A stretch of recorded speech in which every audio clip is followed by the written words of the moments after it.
Hello everyone! Hello viewers! For today's video, ipagluluto ko si Lola ng lugaw. Isa ito sa paborito ni Lolang sabaw ay ang lugaw. Dahil no choice si Lola dahil Pilipina ang kanyang caregiver.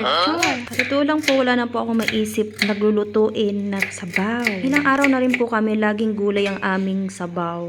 Kaya naisip ko po ipaglugaw si Lola. Dahil ilang araw na rin po na hindi rin siya kumakain ng kanin. So, ayun na nga, dito tayo pupunta sa likod ng bahay dahil meron po ako diyang garden. Garden daw. Joke lang. Ipapakita ko po sa inyo yung bulaklak ng almonds. Ayan, muntik na po ako niya habulin nung honeybee na yan. Ayan, i-share ko po sa inyo yung bulaklak ng almonds. Napakaganda guys. Alam mo, namumuti yan sa likod ng bahay. Ayun na nga, ito yung mga gabi natin. At ipapakita ko rin po sa inyo yung ating kangkong. Ayan, muntika na siya. So, makakasurvive pa po yan sa summer. Ayan na po yung gabi natin. At ito na po yung pinakamaraming sibuyas, guys. Harvestin na natin. So, nakalibre na naman si Lola sa ating onion leaves. Ayun na nga, pumitas na ako dito ng lemon dahil naubusan ako ng lemon sa ref. At gagamitin natin yan every morning. So, ako po everyday ko yung ginagamit. Siyempre kay Lola din at saka sa mga bisita din. Yan po yung ginagawa kong panghain. Kasi po sila dito kapag may bisita, hingi po yan ng tsaa or tea. Lemon tea lang po ang gusto nila. So, yun na nga. Tapos ko nang hiwain yung ating onion. Nilagay ko na din po. At sama-sama ko na po yung palalambutin, guys. So, habang linuluto natin yung lugaw, ako naman po ay naglilinis na dito sa lababo para po wala na pong kalat bago maluto yung ating lugaw. Sinugasan ko muna yan, guys.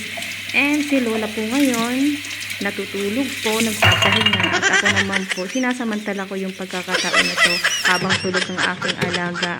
Naglilinis po ako dito sa bahay. Hanggat may gagawin, ginagawa ko na po yan. Dahil tapos na ako maghugas, i-double check natin ang ating lugaw. Ayan, kumukulo na siya. Medyo malayo pa yan sa katotohanan. Pero minekos-mekos muna natin. At ayun na nga, pumunta na ako dito sa aking kwarto. Dito ko pala sinasampay sa loob ng kwarto ko ang aking mga damit o mga nilabhan kasi po mainit. So, ayun na. Kinuha ko na po at nilabas at dito na po ako magtutupay sa sala para natatanaw ko po ang aking niluluto na lugaw. Bakit maging tutong, adobong lugaw ang kalalabasan. Char! So, ayun na nga, napansin ko yung lugaw kumukulong-kulo na. So, inopen ko lang ng konti, baka umapaw. At syempre, minekos-mekos ko yan. Ang dami daw sinabi. Tapos, ayan, bumalik ulit po ako syempre sa tinutupi ko. Akala mo tambak. So, ayan na nga, tapos na nga po ako. Pagkatapos ko magtupi, eto, naisip ko maglinis sa labas. Dahil hindi pa naman naluluto ang ating lugaw.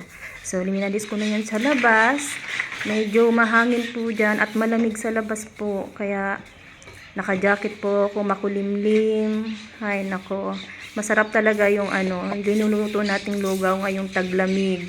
So, marami tayong nagawa habang naghihintay maluto yung lugaw ni Lola. Mga oras na ito si Lola tulog pa po siya. So, mamaya pa po yun. Mayroon pa po akong 3 hours maghintay bago po siya gisingin para pakainin na po siya ng lunch. Pagkatapos ko po dito maglinis sa labas, pumasok po ako sa loob. Tininan ko po yung niluluto kong lugaw, kung kumusta na. Ayun, buti naman at hindi natuyuan. Kita nyo guys. So, malapit na po siya maluto sa oras na yan. Habang inihintay ko maluto yung lugaw, eto naman po, nag-upload naman po ako sa aking YouTube channel. So, ito na nga, binalikan ko na at luto na ang lugaw ni Lola. So, thank you for watching guys. See you on next video. Bye! Please support my YouTube channel and my Facebook page.